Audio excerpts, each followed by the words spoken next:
समतापुर नगर में मधुसूदन नामक एक व्यक्ति रहता था। वह बहुत धनवान था। मधुसूदन का विवाह बलरामपुर नगर की सुंदर लड़की संगीता से हुआ था। एक बार मधुसूदन अपनी पत्नी को लेने बुधवार के दिन बलरामपुर गया। मधुसूदन ने पत्नी के माता-पिता से संगीता को विदा कराने के लिए कहा। माता-पिता बोले, बेटा, आज बुधवार है। बुधवार को किसी भी शुभ कार्य के लिए यात्रा नहीं करते। लेकिन मधुसूदन नहीं माना। उसने ऐसी शुभ-अशुभ की बातों को न मानने की बात कही। दोनों ने बैलगाड़ी से यात्रा प्रारंभ की। 2 कोस की यात्रा के बाद उसकी गाड़ी का एक पहिया टूट गया। वहां से दोनों ने पैदल ही यात्रा शुरू की। रास्ते में संगीता को प्यास लगी। मधुसूदन उसे एक पेड़ के नीचे बैठाकर जल लेने चला गया।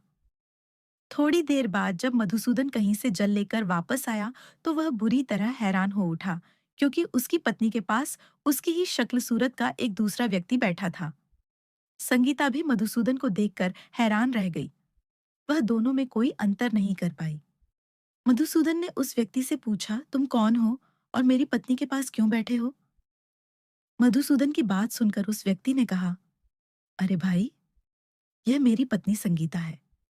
मैं अपनी पत्नी को ससुराल से विदा कराकर लाया हूँ। लेकिन तुम कौन हो जो मुझसे ऐसा प्रश्न कर रहे हो? मधुसूदन ने कहा, तुम जरूर कोई चोर या ठग हो। ये मेरी पत्नी संगीता है। मैं इसे पेड़ के नीचे बैठाकर जल लेने गया था। इस पर उस व्यक्ति ने कहा, अरे भाई, झूठ तो तुम बोल रहे हो। संगीता को प्यास लगने पर जल लेने तो मैं गया था। मैंने तो जल लाकर अपनी पत्नी को पिला भी दिया है। अब तुम चुपचाप यहाँ से चलते बनो, नहीं तो किसी सिपाही को बुलाकर तुम्हें पकड़वा दूंगा। दोनों एक दूसरे से लड़ने लगे। उन्हें लड़ते देख बहुत से लोग वहां एकत्र हो गए। नगर के कुछ सिपाही भी वहां आ गए। सिपाही उन दोनों को पकड़कर राजा के पास ले गए। सारी कहानी सुनकर राजा भी कोई निर्णय नहीं कर पाया। संगीता भी उन दोनों में से अपने वास्तविक पति को नहीं पहचान पा रही थी। राजा ने दोनों को कारागार में डाल देने के लिए कहा। राजा के फैसले पर असली मधुसूदन भयभीत हो उठा। तभी आकाशवाणी हुई, मधुसूदन, तूने संगीता के माता-पिता की बात नहीं मानी और बुधवार के दिन अपनी ससुराल से प्रस्थान किया। यह सब भगवान बुद्धदेव के प्रकोप से हो रहा है। मधुसूदन ने भगवान बुद्धदेव से प्रार्थना की कि हे भगवान बुद्धदेव, मुझे क्षमा कर दीजिए। मुझसे बहुत बड़ी गलती हुई। भविष्य में अब कभी बुधवार के दिन यात्रा नहीं करूंगा और सदैव बुधवार को आपका व्रत किया करूंगा। मधुसूदन के प्रार्थना करने से भगवान बुद्धदेव ने उसे क्षमा कर दिया। तभी दूसरा व्यक्ति राजा के सामने से गायब हो गया। राजा और दूसरे लोग इस चमत्कार को देख हैरान हो गए। भगवान बुद्धदेव की इस अनुकंपा से राजा ने मधुसूदन और उसकी पत्नी को सम्मानपूर्वक विदा किया। कुछ दूर चलने पर रास्ते में उन्हें बैलगाड़ी मिल गई। बैलगाड़ी का टूटा हुआ पहिया भी जुड़ा हुआ था। दोनों उसमें बैठकर समतापुर की ओर चल दिए। मधुसूदन और उसकी पत्नी संगीता दोनों बुधवार को व्रत करते हुए आनंदपूर्वक जीवन यापन करने लगे। इस तरह भगवान बुद्धदेव की कृपा से उनके यहाँ खुशियां बरसने लगीं। इस तरह जो स्त्री पुरुष विधिवत बुधवार का व्रत करके व्रत कथा सुनते हैं, भगवान बुद्धदेव उनके सभी कष्ट दूर करते हैं। भक्तों, भगवान बुद्धदेव की इस अद्भुत कृपा को सुनकर क्या आपका हृदय भी श्रद्धा से भर उठा? तो संकल्प लीजिए, बुधवार को व्रत करें, व्रत कथा सुनें और भगवान बुद्धदेव को सच्चे मन से याद करें। अगर कथा ने आपको भावुक किया हो तो कृपया लाइक किए करें, जय बुद्धदेव लिखकर कमेंट करें और इस दिव्य कथा को अपने परिवार और मित्रों के साथ जरूर शेयर करें। बुधवार के दिन गणेश जी की भी पूजा की जाती है। जय श्री गणेश, विघ्नहर्ता, बुद्धि के दाता, संकटों से उबारने वाले भगवान गणपति की महिमा अपरंपार है।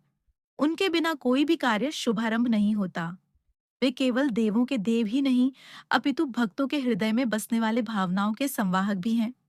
आज की कथा एक ऐसी भक्त बहन की है जिसने भाई के लिए जो प्रेम किया, उसके सामने साक्षात भगवान गणेश भी झुक गए और उन्होंने आशीर्वाद दिया, जैसा अमर सुहाग वैसा ही अमर पीहर सबको मिले। एक समय की बात है, एक भाई और बहन रहते थे। बहन का नियम बड़ा ही निराला और पवित्र था। वह बिना भाई का मुख देखे अन्न का एक दाना तक ग्रहण नहीं करती थी। हर रोज सुबह वह जल्दी उठती, अपने सारे घर के काम करती और फिर नंगे पांव जंगल के रास्ते, झाड़ियों कांटों से भरे रास्ते से होते हुए भाई के घर जाती। रास्ते में एक पीपल के नीचे गणपति बप्पा की छोटी सी मूर्ति रखी थी। वह हर दिन वहां रुकती, हाथ जोड़कर बड़ी श्रद्धा से कहती, हे गणपति बप्पा, जैसा अमर सुहाग मुझे मिला है और जैसा प्यारा पीहर मिला है, वैसा सबको देना। फिर वह कांटों से चुभते पैरों के बावजूद भी आगे बढ़ जाती। एक दिन वह भाई के घर पहुंची। भाई का मुख देखकर शांत मन से बैठ गई। भाभी ने देखा, उसके पैरों से खून टपक रहा था। पूछा, बहन, पैरों में क्या हुआ? वह मुस्कुराई और बोली, कुछ नहीं भाभी, जंगल की झाड़ियों में कांटे चुभ गए हैं। भाभी ने यह बात अपने पति को बताई। भाई का हृदय पिघल गया। वह कुल्हाड़ी लेकर जंगल चला गया और सारे रास्ते को साफ कर दिया ताकि बहन को अब कांटे न चुभें। लेकिन इसी सफाई में पीपल के नीचे विराजे सिद्धिविनायक का स्थान भी हट गया। यह देख भगवान गणेश रुष्ट हो गए। उनका स्थान हटाया गया, बिना पूजा, बिना आदर के, और उसी क्षण उन्होंने बहन के भाई के प्राण हर लिए। शोक की लहर दौड़ गई। लोग भाई की अंतिम यात्रा के लिए उसे उठाकर ले जा रहे थे। भाभी रोते हुए बोली, रुको, उसकी बहन को उसका मुंह देखना है। वह रोज देखती है, आज भी देखेगी। लोगों ने कहा, ठीक है, आज देख लेगी, पर कल? सबका दिल कांप उठा। इधर बहन, जो कुछ भी नहीं जानती थी, रोज की तरह जंगल की ओर निकली। उसने देखा, रास्ता तो साफ है, मगर पीपल के नीचे गणेश जी का स्थान नहीं है। वह दौड़ी और जहां पहले बप्पा थे, वहां उन्हें फिर से अच्छे से बिठाया। हाथ जोड़कर प्रार्थना की, हे गणपति बप्पा, मेरे जैसा अमर सुहाग, मेरे जैसा अमर पीहर सबको देना। उसी क्षण सिद्ध विनायक प्रकट हो गए। मन ही मन सोचने लगे, अगर इस बहन की भक्ति को नहीं माना तो मुझे कौन मानेगा, कौन मुझे पुकारेगा? फिर उन्होंने अपनी करुणामयी वाणी में पुकारा, बेटी, खेजड़ी के पेड़ से 7 पत्तियां ले जा, उन्हें कच्चे दूध में घोल और अपने भाई पर छिड़क दे, वह जीवित हो जाएगा। बहन पीछे मुड़ी। वहां कोई नहीं था, पर उसके विश्वास की लौ नहीं डगमगाई। वह दौड़ी, खेजड़ी के 7 पत्ते लिए, उन्हें दूध में घोला और भाई के घर पहुंची। घर में मातम पसरा था। लोग रो रहे थे। भाभी बेसुध बैठी थी। भाई की निर्जीव देह सामने थी। बहन ने बिना एक पल गंवाए पत्तियों को दूध में घोलकर भाई पर छींटे मारे, और जैसे ही 7वां छींटा पड़ा, भाई उठकर बैठ गया। भाई बोला, बहन, मुझे तो लग रहा था जैसे मैं गहरी नींद में था। बहन की आंखों से आंसू बहने लगे। ऐसी नींद किसी दुश्मन को भी ना आए भैया। और फिर उसने पूरी बात अपने भाई को बता दी। सिद्धिविनायक का प्रकट होना, पत्तियों की शक्ति और अपनी प्रार्थना, यह है गणपति बप्पा की महिमा।